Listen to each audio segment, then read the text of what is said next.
でかっ。 7.8 ですか。これ標準で入ってるんですか。よろしくお願いします。僕ら中古でもし買うんだったらこういうとこ見るから、そういうのがオプションになるってことですね。そうですね。だからベースで言ったらこっちの方が2世代新しいんですよ。どっからどこまでが標準でオプションなのかっていうのがわからないぐらい。中古で買うときに一番こう気をつけたらいいのって。はい、皆さんこんにちは。こんにちは。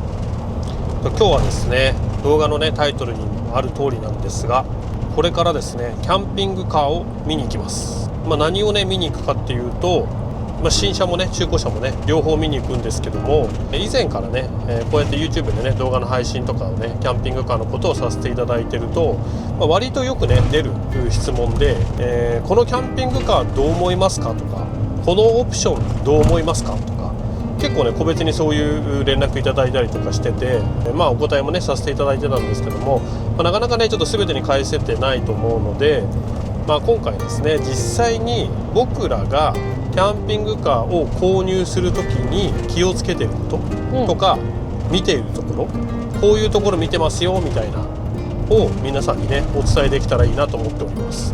で今回ですね撮影協力で、東和モータースの入間店、こちらね今回ね、撮影協力をしていただきます。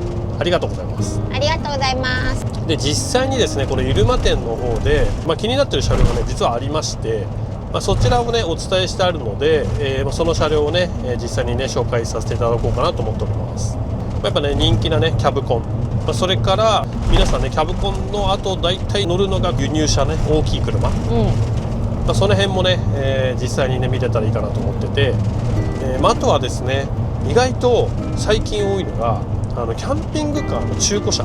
これね最近ね中古車が多くなったんで、かなりそれもあって昔よりも中古車をこう購入して乗られてる方っていうのが多くなったかなと思っております。僕が初めてキャンピングカー買った時は正直ね新車も割と早かったよね。早かった。うちのカービィ買った時って即納車、しかも全カラーあったよね。あった。選び放題。選び放題で、FF とかつけても2ヶ月ぐらいだったかな、納車まで。意外とすぐ来たよね。早かったよね。そう2018年かなあれは、その当時は結構ね早くね納車できました、ものによってはね。でそこからねこのボーンを買った時ぐらいからだよね、なんかこう納車1年待ちみたいな言葉をよく聞くようになったの。だんだんとこうね納車が長くなる傾向にあって、でやっぱ新車買うのに1年待ち2年待ちなんてね今結構多いみたいで、まだでそうなってくると、今ねやっぱ使いたい方っていうのはどうしてもすぐ納車したいからね、すぐ乗りたいの、すぐ欲しいの。そうすぐ欲しいからこそ多分見に行ってるんでみんな、でそうなってくると程度のいい中古車がもしあるんだったらそれでもいいやっていう人も結構いるし、これね中古車って面白くて、実はですねこの今回の企画に際して僕らね中古車結構知識をねつけてきまして、販売店にもいろんな話を聞いたりとかしてて、で一つね気づいたことがあって、中古車ってオプション入ってるんだよね結構。そうね。オプション込み込み値段なんですよ。これね何がねすごいかって、キャンピングカーのオプションってむちゃくちゃ高いんですよ。多分普通の車の感覚のオプションなんか比じゃないよ。高いよね。本当に高い。キャンピングカーって100万はすぐ行く、オプションで。輸入車とかさ下手したら300万ぐらいいっちゃうもんね。行くね。そんぐらいね一気にオプションでね乗っかっちゃうんですよ。でも中古車っていうのはこれらオプションを前のオーナーがつけてれば全部入ってるんで、そこもでかいよね。大きい。でねオプションがいっぱい入ってると当然納車もねだんだん遅れてきます。作業しなきゃいけないんで。だからそういうのもあるんで結構ですね、キャンピングカーを買う時の、ノウハウじゃないけど、もちろんね中古車もメリットがあってデメリットもあるし、新車もねそういったメリットデメリットがあるんで、今回はですねそういったのを実際のね店舗で車両を見て一緒にね協力していただく、店長がいらっしゃいますので、店長にも話を伺いながら実際どうなのかと。であとは僕らのね目線でこういうとこ見てるとか、こういうとこ気をつけてるとか、あと総額いくらとかね、なんかそういうキャンピングカー購入に際した全書みたいなのをね作りたいなと思ってます。そんな感じで購入に際して必要な情報がねこの動画の中に含まれるかなと思うので、ぜひですね最後まで見てもらえると嬉しいです。はい、ということでですね今ですね無事に到着です。改めてよろしくお願いします。じゃあ一回モビーから行きましょうか。はい。モビーはモビーって中もモビーの中初めて見る。今2台ありまして、2段ベッド R2B と何かと最近話題なリアエントランスの DC。ああ、はいはいはいはい。はいあ、2タイプともあるんです2ね。台、はい。今最近人気なのってどっちですか？リアエントランスのあやっぱりこっちの話多いですかね。なんか多いですよね。最近リアエントランスの。はい。じゃあちょっとそっち見せてもらってもいいですか？ここは何ですか？ここは収納になります。あ、これ外部収納。外部収納ですね。ああ、はいはいはいはいはい。結構広いですね。思って。はい。奥行き奥行きもはい。はもう本当ここまであるので。結構ありますよね。こっち側はジャッキが入ってますね。そうですね。あ、でこれは室内の方に繋がってるってことですか？そうです。あ、鍵が違うんですね。鍵とかと。あ、そうです。エントランスドアとここ全部中の腰から上のやつは全部共通になってるんですけど、ちょいちょいなるほどコストを抑えてる。こういうところでコストダウンをしてるってことですね。あ、でもこれドア新しいですね。ドアははい。ドアも共通で。これ新しいタイプのドアですよね。はい。じゃあね、顔面ですね。これバンクはボーンと一緒なんですか？バンクもまた違うんですか？バンクは違います。これはこれ用の。はい。まあ俗に言うと幅狭のクレソンジャーニーのシェルに似てる感じなので、あとは外装形状はアクリル窓が違いますね。あ、確かにそうですね。はい。グリルの窓が違う。そう黒なんですけど、ちょっと濃いっすよねちょっとこう出てる。あ、出っ張りがあるんですね。はい。まあでもそんなに気になる感じではないですよね。ボーンとクレアなんかはこうぺったんこのやつを使うんはい、ですけど、はめ込みみたいなはやつですね。い。レーベンもどちらかというとこのぺったんこで、ああ、はい、この出てるやつじゃない。はいはいはい。あ、じゃあ外装はそれぐらいの違いってことそうですね。じゃあ中入っちゃっていいですか？はい、どうじゃあぞ。お邪魔します。よし、じゃあちょっとお邪魔します。よいしょ。DC ですね。広い。綺麗。家具は2色からお選びいただくのですが、はい。これは濃いやつですね。あ、これは濃い色のタイプですね。濃い色です。あ、でもこの色綺麗ですね、結構。いい感じの色。うちだとショコラーデっていう名前にしてるんですけど、はいはいはいはいカラーリングの名前ですね。この色はレーベンとかでも同じ色あるんですか？ありますあ。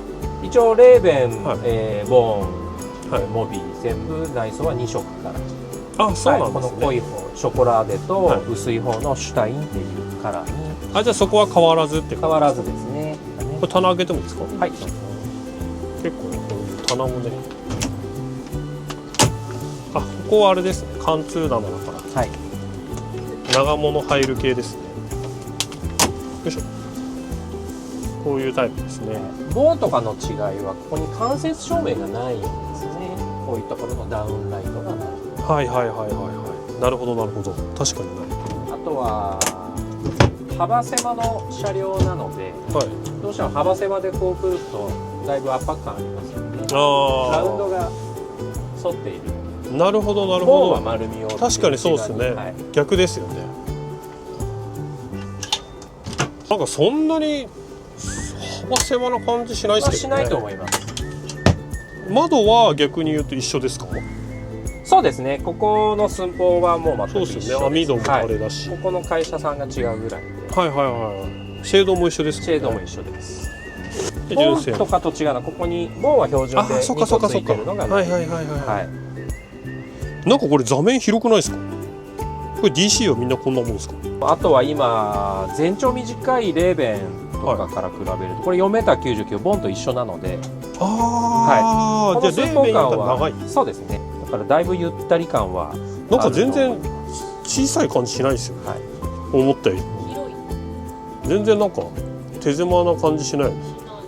もうちょいスマートキャブコンっていうぐらいだからもうちょいスマートな。長さは一緒で 4m99 ボでーンうちの幅だけ。幅だけ。はい。でこっちが2階ですね。ベッドもこれも結構限界まで。そうですね。広く。これも広いですよね。はい。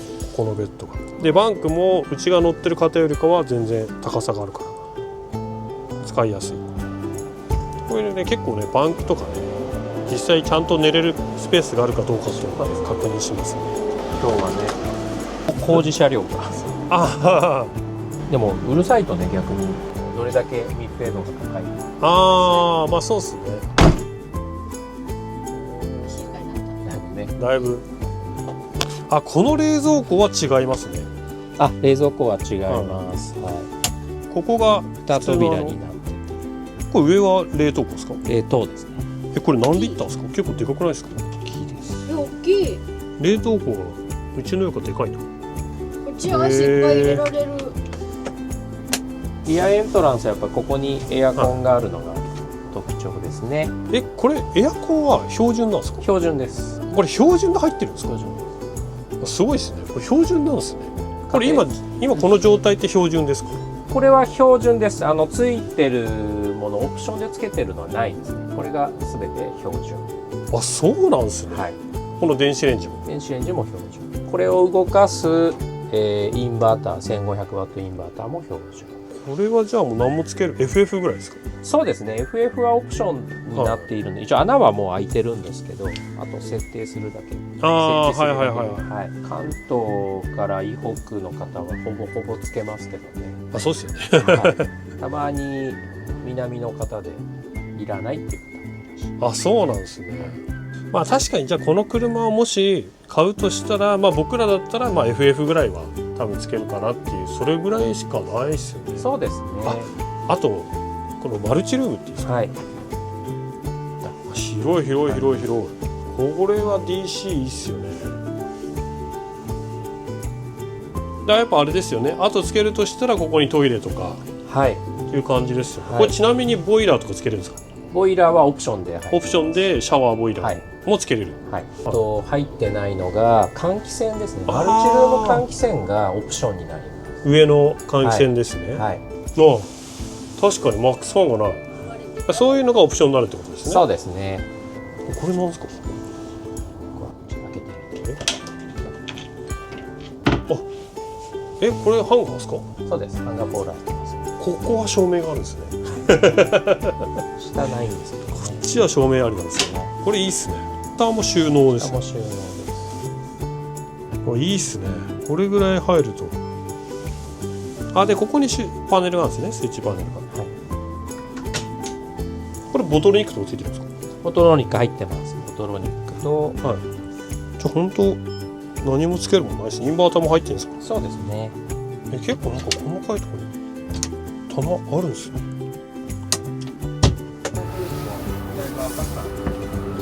ラウンドが。なるほど。脳は丸みで。確かにそうですね。逆で。窓は逆にシェードと一緒ですね。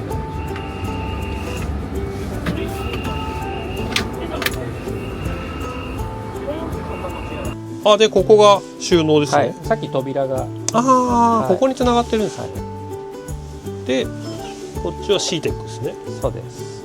伝送系ですね。バッテリー自体はこっちですね。ああ、はいはいはいはい。はこの CTEC はリチウムも使える CTEC。い。そうです。じゃあ後からリチウムっていうのもできる。はい。ソーラーがオプションです、ね。ああ、そうか、はいボーン乗ってますもんね、はい標準で。で、今ちょっとこの一通り見せていただいたところで、この値段がもう今この状態ってことですよね。そうですね。これです乗り出しね。諸費用は入ってないですけれども。 812万9000円と。で、ここにプラス諸費用。はい。ただこちらの車両は一応これはガソリンになるんですよね。そうですね。ガソリン車っていうことですね。実際ガソリン車って売れ行きとかどうですか？まあ、昔はもうほぼほぼガソリンで販売してたので、はいあとカービィ乗ってる方、ほぼガソリンの方が多かったので、なるべくロープライスでありながらダブルタイヤでしっかり走ってくれると。はい。ただ四駆と比べると途半路は少し苦手にはなりますけど、あー全く上がらないわけじゃないので、なるほど。正直最高速、高速道路の最高速なんか変わらないあ、そうなんです。まあでもそうですよね。坂道ぐらいですよね、唯一。住宅街、ご自宅から仕事終わって帰ってきて出発しようっていう時に準備の段階でこうディーゼル音のガラガラガラあが響いてちょっと気になるっていう方も、なので僕らは正解はないので、もうお客さんに選んでもらってどっちがいいかっていうだけなんですけど。ちなみに今東和モータースさんでのキャブコンタイプではこれが一番最安のタイプですかね。カムロード1400万円も全然ある時代なんで、それに比べたら600万ぐらい安いですもんね。破格です。新車でこの価格なので、はい、ここれがねまずね1台目に紹介したキャブコンですね。これは僕らだったらソーラーと、まあ、リチウムはどっちかだな。積んでも積まなくても正直最初は鉛でいいかなっていう気もするんで、どっちかというと CTEC がついてれば後から変えれるっていうそうですね。こともできるし、後から乾燥できるので、そうですよね。はい、一旦これで納車して、そうですよね、はい、もったいないからリチウム使う、バッテリー捨てちゃうことになるのでね、鉛先使っちゃった方が2年ぐらいは全然平気ですから、ね、3年も平気だったかな。であとは FMAX ファンと FF ヒーター、あとまあトイレ、ベースの問題がガソリンなのかディーゼルなのか。そうですね。これちなみにこれでディーゼルで買うこともできるんですか？できます。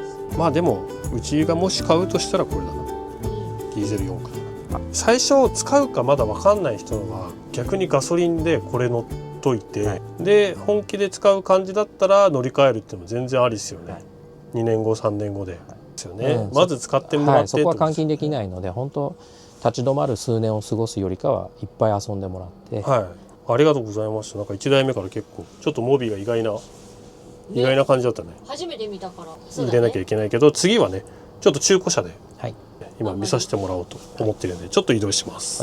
はい、じゃあ今度こちらのこれはボーンですよね。ボーンですね。これ中古車ですね。中古ボーン G ベンというモデルです。さっきのと違うのがやっぱバケッチのとこですよね。そうですね。やっぱボーンはこの辺が違いますよね、はい、このモデルからエントランスドア共通になってますね。これだけでこれ閉める時もそこくるってして押すだけですね。辺がちょっと違うのと、はい、あとはやっぱこの時代はシングルタイヤってことですね。シングルですね。これは4駆になります。ディーゼル4駆、はい、ディーゼル4駆。そう、あ、さっき言ってたのはこういうことです。そうですね。ボーンシリーズはこういう浮きがないってことですよね、はい、はめ込みの。じゃあちょっと失礼しますね、はい、お邪魔します。よいしょ。あ、慣れ親しんだレイアウト。これはもうやっぱですね、基本的なところは、はい、僕が乗ってるのとほぼほぼ変わらないですよね。乗ってるのは充電系、走行充電が違いますね。あ、はい、でボトロニックじゃないので、はいはい、アナログのこの辺なんか全然違いますね。昔はここだったんですね。そう、ここについてましたね。インバーターとか、はい、メインスイッチも今こっちですね。はい。あとはシートパターンが違うぐらいで基本的なレイアウトもまあ一緒ですよね。そうですね、一緒ですね。あれ、これってエアコンついてるんですか？走行エアコン。あ、これはね、ダイヤルはいないからこれないですね。じゃあこれダクトだけってことですか？はい、G ベンはボーンの7って書いてある G ベンに関してはまだリアクーラーが結構好まれてた時代の名残があって、でさっきのモビーもそうなんですけど、つけるであろうものっていうのは後で穴開け加工するよりかは先につけちゃえっていう工場の方で穴だけ開いてる。なので、じゃあこの加工済みとか、はい、逆にダイヤルがついてれば走行リアクーラーがついてる可能性が、はい、だいたいここに。そうですよね、カービィもあったんで、はい、あれついてるといいんですよね、はい、これ使わなくていいんで、走行中に、はい、電池は摩耗しない。そうだ、うち中古でもしカムロード見るんだったらそこ見るな。いやでもその可能性があるっていいっすね、うん、でも走ってる時だけでもこれ、いや全然だって、そうしたら消耗しないもん。で停車時は普通のいらん、うん、下手したら本当にリチウムいらん、そんぐらい差が出る、そこにエアコンがついてると。なるほど、その可能性がある。この辺はまあ基本はうちのと一緒かな。一緒かな。そうそう。でこの時代のボーンであればうちと同じでこの仕切りがあるんですよね。今度仕切り板があって、さすがです。その部屋が分かれてるという、はい、そうするとこっちはこっち専用でこっちも専用にできると、はい、あとこの光合シーライトも一緒ですね。はい、でこれはマックスファンもついてるそうですね。はい、中古で買うと逆に言うとこういうオプション、さっきのモビーで必要だったオプションが入ってたりするってことですね。そうですね。これだとマックスファン、それからこれ FF も入ってますよね。 FF も入ってます。この赤いダイヤルがついてるんで、はい、FF ヒーターも入って、でこれテレビですか？テレビですね。あと DVD デッキとかですかね。はい、これももちろんついてる。ついてます。これは MPPT ですよね。だからこれソーラーですよね。ソーラーですね。これソーラーもこれ200とかですかが一枚上に乗っかってる、はい、その辺もオプション組まずにもう入ってますもんね。はい、あとは外装上だとサイドオーニングがこれついていて、ああ、オーニング。はい、オーニングもついてますね。あとアルミホイールとはいはい、ホワイトレターのパラダとか入ってるんで、この辺も結構そうですよね。割とあれ買うと高いんですよね。はい、マルチは、あ、これマルチトイレも入ってるんですよね。ポルタボッティ。そうですね。で、ここでもシャワーパンも入ってるんで、はい、ボーンはシャワーパンが標準なので、これ水も抜けるっていうですね。はい、だからあれですよね。結構スキーとかも靴が水やっぱ履けないんで、はい、そういう時とかこういうシャワーパンの部屋の方がいいですよね。染みちゃうんでどうしても。ここ FF 入るんですか？ FF 入ります。ダクトもありますね、はい、FF のダクトがこの左下に。ここ FF ダクトあると乾くんですよね。でこれは換気扇あるんですね。これは換気扇もあると、はい、後ろは2段ベルト。これはもう僕らが乗ってるボーンと同じですね。こんな感じ。意外と効果的ですよ。で電子レンジも標準。あ、でこれ冷蔵庫があれですよね。これうちのと同じタイプの冷蔵庫とね。あ、そうだね、同じやつ。65リッターですね。これだとさっきのパッチンがないんですよね。はい、あ、シンクが反対なのか、うちと。シンク反対。ここ下が水ってことですよね。ポリはい、タンの水。ポリタン入ってます。あとこの車ってオプションの中入ってたじゃないですか。あとはやっぱ中古なのでオーディオ系が、はいはいはいはい、ETC とナビドラレが入ってるんですかね。コナビですね。ああ、でも確かにそこら辺も最初お金かかりますからね、割と。その辺が標準っていうか、もうこの状態でスタートできるってことですもんね。これテレビアンテナ入ってるんですか？これテレビアンテナ入ってます。そうですよね、はい、これが。あ、こんな感じで。逆に中古車だとこういういろんなものが入ってるとか。これは初込み初費用入ってます。あ、これ込み込みってことですね。はい、ちなみにこの車でいうと876万4000円が全込みってことですね。はいはい、まあ自動車税とかは年額になってます。ああ、はいはいはい。はい、でこれだと4区のディーゼルなんで、まあ、一番どこでも行けるタイプですね。でこれちなみに走行距離いくつなんですか？3万1700キロ。あ、3万キロですか。うちの車の半分ですね。あんまり使ってなかったですね。そうですよね。はい、状態がここが綺麗なんだよね、シンク。なんかもうここが綺麗だとあんまり使用してなかったのかなとか、水回り使ってなかったのかなって。そうですね。シンク周り傷とか出やすいですよね、はい、ここは。ちなみにこれって例えばすっごいくたびれてた時に交換ってできるんですか？できますよ。あ、じゃあ別に寸法は今のと変えてないので。あ、じゃあ別に気になったら、うん、そこだけ買う時にじゃあ交換で、はい、オプションっていうかまた別でっていうのはできる、はい、あ、そういうのは別にいいですよね。これはもう綺麗だから全然これだったら OK。 電子レンジとかもそこ変わんないですか？電子レンジは変わんない。白熊くんもいつもつ白熊くん。現在は霧紙で。あ、そうなんですか。室外機がねちっちゃくなって霧紙になって当時は白熊くん。ちなみに例えば G 弁買うじゃないですか、はい、そうするとまあメンテナンスとかもここでできるんですか？できます。あ、じゃあもう本当に普通の店でそうですね、新車とかと同じような感じで何かあれば対応してもらえる、はいはい、東和モータース全店認証工場なので、はい、もう車検から足回り分解整備全部できますから。あ、はい、じゃあもうやっぱりそういうメンテナンスのところっていうのは大きいですよね。そうですね。ショック交換、ブレーキ強化もそうですね、はい、あと車検持ってきてもらって、まあ、ついでに保険も全部扱ってるので、そうですよね。困ると板金から何からご相談いただける。そういうところはやっぱビルダーで買うところのメリットですよね。全部見てくれるっていうのは。で逆にちょっと気になったんですけど、中古車でここが新車と比較的に摩耗しやすいみたいなのあります？この家具のところとかでなんか見るときにここを見た方がいいみたいな。そうですね。やっぱ水の侵入があるかないかというのは重要かなというふうには思います。雨漏りってことですか？雨漏りですね。構造上浸水しているのもあれば破損によって侵入するっていうこともあるんですね、はいはいはい、なので壁紙っていうのは結構分かりやすいです、はい、どなたでも分かりやすいので、例えばこういったところの周りだったり、はいはいはいはい、はい、ただ水の侵入じゃなくても結露で水で接着剤剥離で浮いちゃうっていうこともあるんですけど、この辺の壁紙だったりとかマックスファンの周りだったりとか。ここですか？はい、甘染み。そうですね。結構パッと見で分かるもんね。パッと見になんか縁がちょっと茶色い色がくっついてるぞみたいのは、おそらく破損があって、だいたい破損系が多いですけどね。これは何もないですもんね。これは何もないですね。なるほど。壁を見た方がいいってことですね、はい、中古。壁とかあとこう扉を開けた時に、これは突き板が昔のボンはいるんですけど、はい、車によっては今壁紙が見える車もあるので、そうするとこういったところ上から水って入ってきて下に垂れてきますから、はい、ちなみに回りやすい場所とかあるんですか？やっぱりベンチレーター周りが多いと思います。じゃあ一番やっぱマックスファンのところがそうですね、一番最初に見た方がいい。はい、でそこからだいたい車両が前のめりだったりするので、前の方に回ってきたりするので、なるほどなるほど。この辺にこう出てきたりとか、あとパンクってことですか？そうですね。なので少し見た目じゃなくて少しこう音出してみると、はい、湿気てると少し鈍い音だったり。へえ、そういうことですね。それは初めて知りました。もう明らかに侵入してると壁紙が浮いてきてるので、はいはいはい、はい、そうすると分かりやすい。はい、もう下手するとこうやるとブリっていきますから。へえ。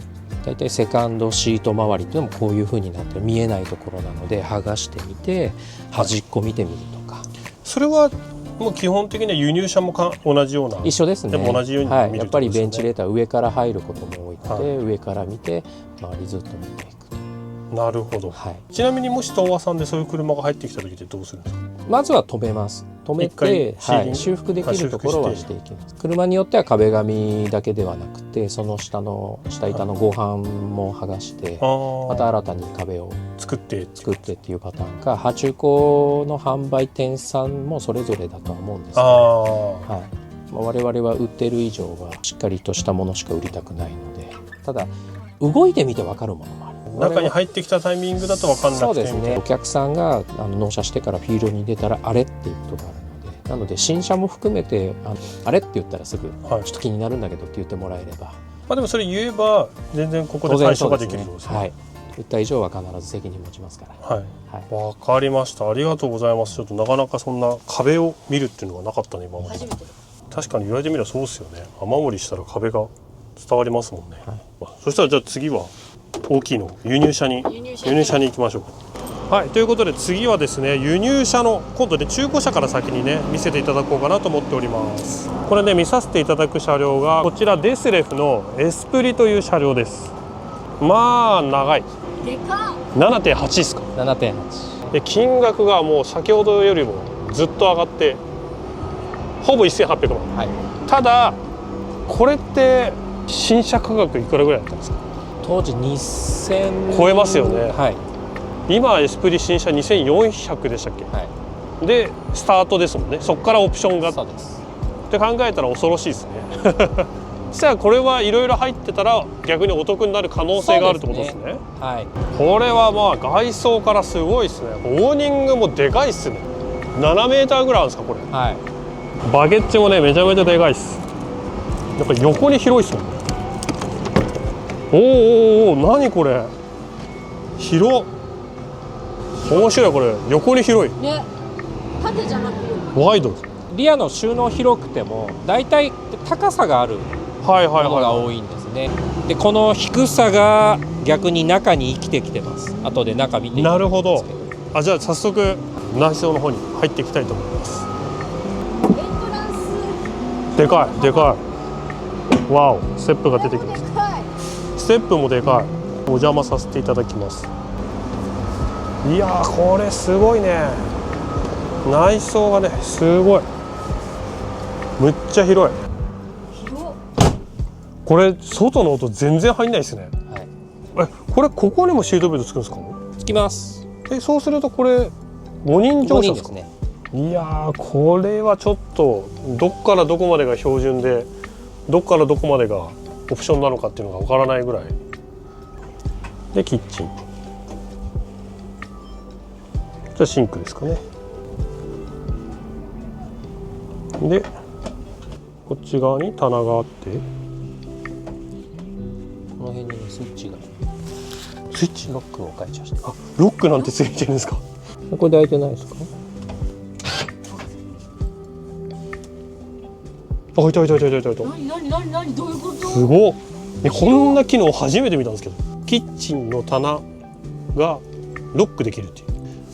走行中開かないようにってことですか？とんでもない機能ですね。いっぱい物乗せる方はプッシュロックとかだと他のもついてるんですか？ついてないです。ついてないですよね、はいこんなの初めて見た。これオプションですか？標準です。あ、標準。エスプリはこれが標準なんです。最高級だな。おおお。お。これ何？ゴミ箱かな。ゴミゴミ箱箱ですね。やばいね。キッチンからレベルが違うっていうし、もうなんか棚もめちゃくちゃでかいもんな。でかい。なんこれ。すごっ。あ、換気扇かこれは。そうだね。換気扇もまたさ、おお。うわ、ちょっと乗ってみたい。すごいねこれ。すごここは何？い。トイレ。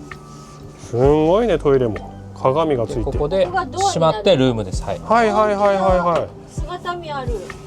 反対側が。おお。おお。おお。すごいね。あ、シャワーすごい。こうだこうだ。めっちゃ豪華。これ濡れないですね、絶対。あとこれ足外するんでしょ、これ板。あ、だってここにもあれがある。仕切りが。どうなるの？閉めるよ。いいよ。おお、パーテーション。あ、ここも閉めてここも開けられるってことですね。そうです。ここだけの部屋が出来上がるってことです。これすごいっすね。ベッドがやばいね。確かにベッド低いもんね。低い。他のやつ結構乗るとき大変ですもんね、はい、ベッド。低いのめちゃめちゃいいですね。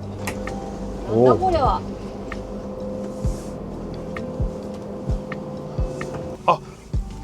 これプルダウン。プルダウンです。プルダウン付きですね。上もある。ここまで。結構下がるんですよね、これ。普通に乗れるぐらいまで下がる。はいで、はしごいらない。ウッドスプリングの網もついてると。寝ちゃいますか？いいですか？いっちゃいますか？すごいね。運転席の上に寝てるからね。そう。なかなかないよ、運転席の上に寝る。覆われてるからちょっとテントにいるような。ああ、確かに確かに。でも上開くからね、それ。あ、本当だ、あそこにライトついてる。そう押すんでしょ。すごいね。さよならってこうできるわけですね。自分の空間が。本当ね、子供とかもここで。これちなみに何年式になるんですか？これは元年だったっけな。 7年前ぐらい。 7年前に見えないですけどね。でこれをもし今新車で買おうとすると、まずベースが2400万ですよね。はい、これで言うとオプションはこの DJ オプションがついてるので、エアコン。エアコンで、これはリチウム。あ、リチウム乗ってるんですか？リチウム乗ってます。これ400ぐらい。400です。あと電子レンジも多分オプションですか？そうですね。電子レンジ、テレビとかそのあたりですね。はいはいはいはい。そうか、ここまでいくともう標準がすごいですもんね。そうです。シャワーとかトイレっていうのはもう標準。標準。輸入シャワーもやっぱりついてきちゃうんででもこの DJE も結構高いですもんね。高いです。これだけで200万近くははい。いっちゃいますもんね。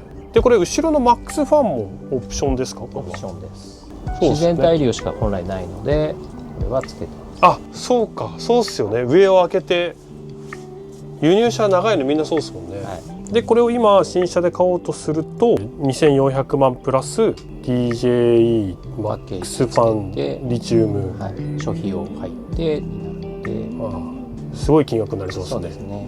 2800から3000ぐらいの間、2、300万くらいあるんですよ。そうですよね。この車であればこの1799万、まあ、1800万、これ全部が揃ってるってことですもんね。でやはり東和モータースで買うメリット、デュカとずっとやってますんで。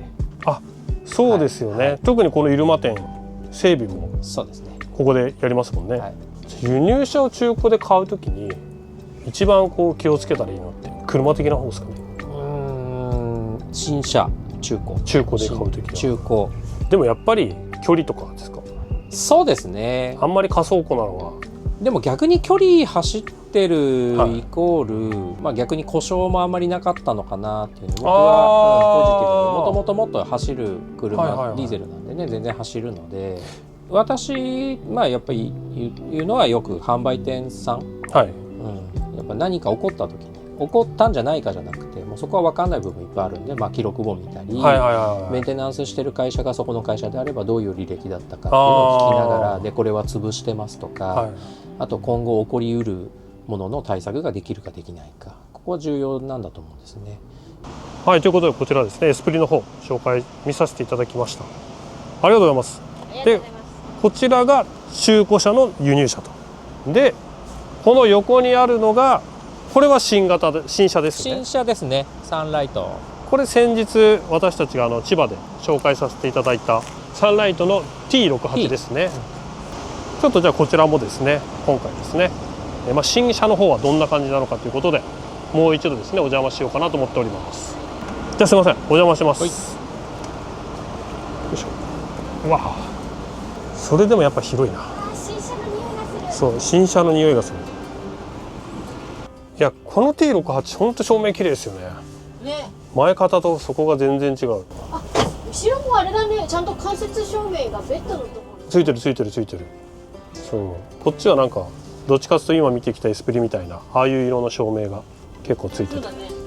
でこれは新型ですもんね。新型のフィアットの、デュカト8速ですよねになります。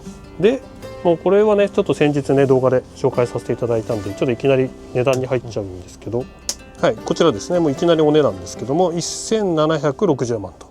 でこれはベースの値段ですもんね。そうです。ここから例えばエアコンとかね、ルーフのエアコンもこれついてないので、バッテリーもこれ標準だとサブは鉛一発とかそうですが入ってるぐらいで、あとはオプションでってことですもんね。となると、先ほどのエスプリと同じような DJE のパッケージが入るのが一番、そうですね、ベタなオプションというか、必須オプションになってくるってことですよね。なんで逆に言うとこっから値段がプラスで、300弱で諸費用も入ってくるんですよね、ここから。でトータルすると、やっぱ2100万近くにはなってくるってことですよね。それを考えるとあれは1800万の諸費用ですもんね、エスプリは。でまずグレードがデセルフでエスプリって階級上な車ですもんね、向こうは。そこで見るとよりあれがお得に見えてくるってことですね。ただこっちはデュカトの新型、8速最新型モデルで、ベースで言ったらこっちの方が2世代新しいんですよね。そうですね。向こうだと6速なんで、そこの差は結構大きいかなと。保証の面ってどうなんですか？保証の面、はい、新車中古車って結構違うもんですか？そうですね。基本新車は1年保証するんですけど、中古は3ヶ月3000キロ。これでもどっちがお買い得とは言いづらいとこですよね。僕車の方で行くのか、車の新しさ、オートマの新しさで行くのか、かなと。やっぱ装備で見ればもう断然エスプリ。いやそうですよね。総括すると両方見ると余計に悩むっていう。余計に悩む。中古は中古でいいっすよね。正直今回新車の方が取れ高多いかなと思った、見るところ。ただあんなエスプリみたいなあんな車両あるんだっていう、ちょっと別次元の。でほらボーンもボーンでさ、今回のついてなかったけどクーラーとかねついてるタイプがあればあれはあれでお得になっちゃうよね、一気に。そうだよね。中古は中古でやっぱ見るところあるんだなっていうのは、見どころちゃんと確認しないといけないなっていうのが。そうだね。じゃあすいません、今日はありがとうございました。ありがとうございました。そして今後もよろしくお願いします。今年もよろしくお願いします。はい。で今ですね、東和モーターさんの方で実際にね中古車それから新車両方をね見させていただきました。実際どうだった？見て。今人気のモビーはレイアウトもあるんだけど DC は思った以上に広くて、ほらコンパクトだけどさわーってこう広いっていうか、やっぱこう価格を抑えられててあんだけ広くて、あとはね自分の好きなものをお金はかかるけどね、オプションを入れればいいだけじゃん。そうなんだよね。今回ね通してね分かったのが、中古車をねやっぱ買う時、新車っていうのはさ基本的にやっぱ壊れてないからさ、何も心配ないけど、例えばその壁がね浸水してないかとか、そういうポイントを見た方がいいとか、あとパパたちだったらボーンで言えば逆に古い方にしかなかった装備。そうだね。例えばリアクーラー。そうリアクーラーなんてあれはマジでいいからね。でがついてたりとか、そういうチャンスあるの逆に言うと。でやっぱりそのね中古車の時も話したけど、どこで買うかも重要だよねっていう。そうだね。そのお店でね修理できる会社なのかとか、取り扱いがある会社なのかとか、当たり前なんだけど買った後もあるから車って、そういったところがちゃんとメンテナンスができるかどうかっていうのも、輸入者は特にでもそういうアフターのねメンテナンスとかがしっかりしてる会社の方がいいんだなっていうのは、今回ね話してみてやっぱ思うよね。思う。ただそういったところが、僕らがね実際にキャンピングカーを選ぶときに見る観点なのかなっていう、今回ちょっとね動画のね趣旨としてはそこにねまずフォーカスを当てたかったんで、こんな感じで僕らは車選びをしますと。はい。でで、問題なのは金額なんですよね。そうなのよ。金額がさ、そういくらモビー安いって言ったって実際やっぱ買うとしたらディーゼル4個欲しいよねって絶対なるじゃん。なる。そうするとベースで900超えるじゃん。そうなの。であれこれつけて諸費用ってなったら1000万近くなっちゃうんだよ。エスプリもめっちゃ良かったけど1800万ちゃう、そもそもが、サンライトに関しては2100を超えてくる。いや、そうなの。2000万超えちゃうの。そう2000万を超えるんですよ消費入れると。さあどう買うかってなったら99% ローンなんですよね。ローンを組むって言っても、これもねビルダーによっていろいろあるんですよ。普通車買う時もね皆さんそうだと思うんですけど、自動車ローンとかディーラーローンと呼ばれるものね、審判会社のローンと、あともう一個ね銀行ローンっていう。銀行ローン。そう、このね銀行ローンっていうのが結構ね最近注目されてるんでね。そうなの？そう、これなんで注目されてると思う？なんで？金利が安いとか？そう、これね金利がね銀行で借りる金利だから違うの、例えば普通車でいうとね、そういうところで買うと元で取り扱ってる審判ローンとかあるわけよ、そうするとどうしても金利が高いのよ。 5% とか 6%、 高いと 10% 近く中古車だと言ったりするんだよね。あ、そうなんだ。じゃあもう例えばキャンピングカーって、はい、JALBA 加入してると JALBA ローンっていうのがあったりする、そうするとちょっとやっぱでも金利最近上がってきちゃったんだけど、2.5% で組めるとか、そういうのができるんだね、この審判ローン、いわゆる車の会社でやってくれる審判ローン、このメリットはすぐに審査してくれる、これが最大のメリット、で銀行ローンはさっき金利が安いって言ったじゃん、金利は安いんだけどデメリットもあるの。何？それが何かっていうと時間がかかる。1個ずつ銀行に提出しなきゃいけないから、これできますかみたいな、一社一社一社ってこう何個もやらなきゃいけないのか。そうで審査通ります通りませんをしなきゃいけない、いわゆる審判ローンと比べると銀行の方がハードル高いの。その代わり金利が安いんだよっていうねメリットがあって、でじゃあこの銀行ローンを実際じゃあ使ってみましょうってなった時に、めんどくさいのよ本当に。審議するのがめんどくさいの。手間がかかるってことか。銀行行くのも大変だしなんだけどね、今日ね実はねスポンサーでねクラウドローンさん PR 依頼いただきまして、このクラウドローンっていうのがね実はそのね悩みを解決する。何の悩み解決してくれるの？その銀行のローンを審議するのに、なんとねオンラインで全部やってくれる。で何がすごいってこのクラウドローンで最初にねその簡単な入力だけするので通るなっていうのが分かったら、そっからね今度正式な申し込みができるわけ。この申し込みすごいのがさ、申し込んだら銀行1社じゃないね、クラウドローンの会社が抱えている銀行、これ何十社ってあるんだけど、それら一気にバーッと一斉に審査がかけられる。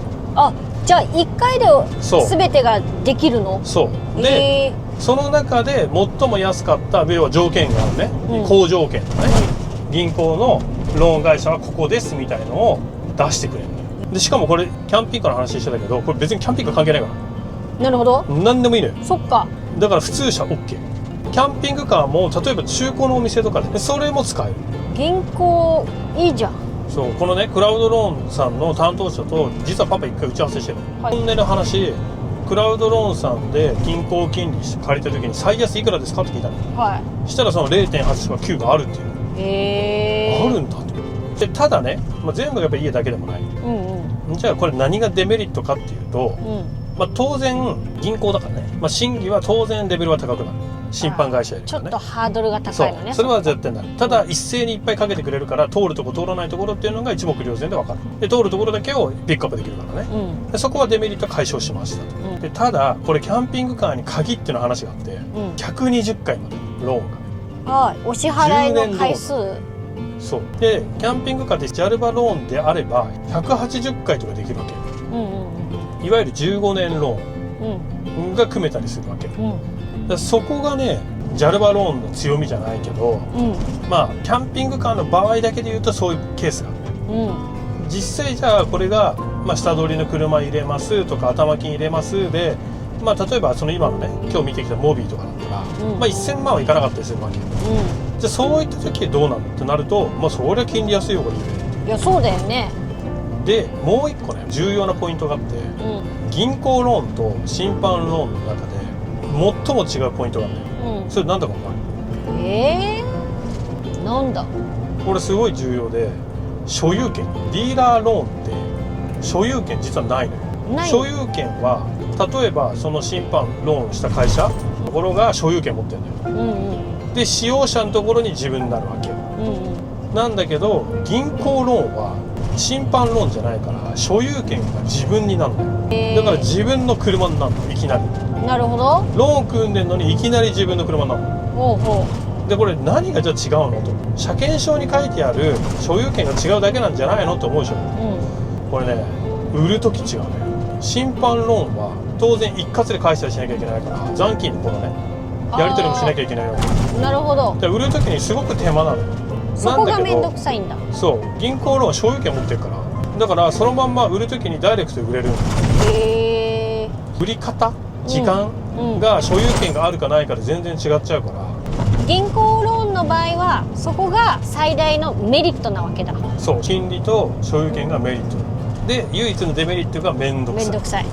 でその面倒くさいを解決するのが今回のこのクラウドローン。全部簡単にやってくれるよって。とてもハードルが低くなったってことだね。そうで、しかも別にそれお金かからんから。あ、そうなの？そう、まずこれやっとこみたいな選択肢の一つにクラウドローン、これがね面白いなと思って今回ねこのスポンサーにねクラウドローンさんついていただきました。でクラウドローンさんのね、URL につきましては概要欄の方に貼ってありますので、ぜひですねこちらの方もチェックしてもらえると嬉しいです。じゃあちょっと我が家もいろいろ検討しましょう。そうね、ちなみに我が家は結構リアルに検討してるよ。そうリアルに悩んでる。なんか大体こういう動画出すと言うてそんな思ってないでしょみたいに言われるんだけど、ガチだからね。結構探してるよ。よく遊ぶメンバーとかからすればこいつ1年ぐらい探してんじゃないかと多分思われてる。まだやってんのみたいな。そんぐらい探してる本当に。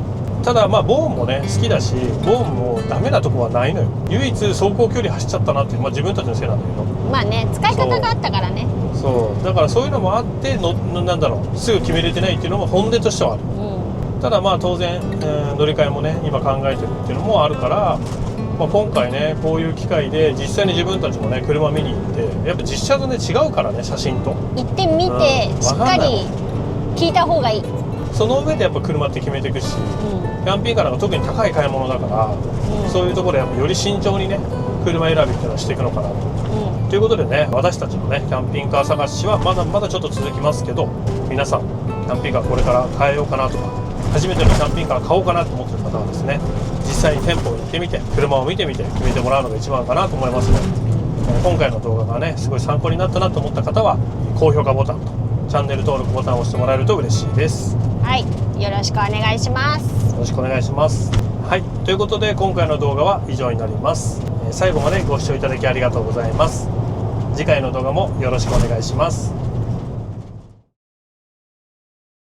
選択ですね。